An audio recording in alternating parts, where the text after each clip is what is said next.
Jotije kembe sukari pacho ka ochungo ng'anyo mane gichako tarik 29 dweni mondo mi gichiw thuolo ne twak madhi nyime mar neno kaka inyalo chop dwaro margi mar osara.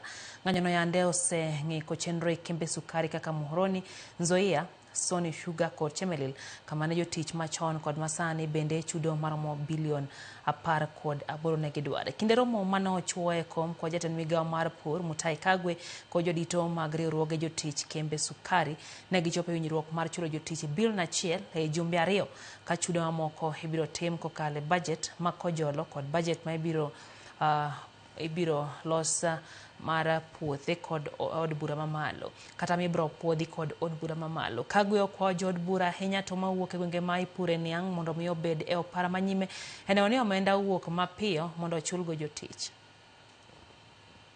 That in the supplementary budget, this money that we are pushing for, this money for the workers, they make sure that that money is in the budget so that we can be able to meet these obligations without necessarily waiting for a long period in order for us to be able to clear. In fact, I wish they would just get that bulk money, we clear this issue so that we can rest the matter. That would be my appeal, because that way we stabilize the sugar sector once and for all. We know that conditions that prevailed as to call a strike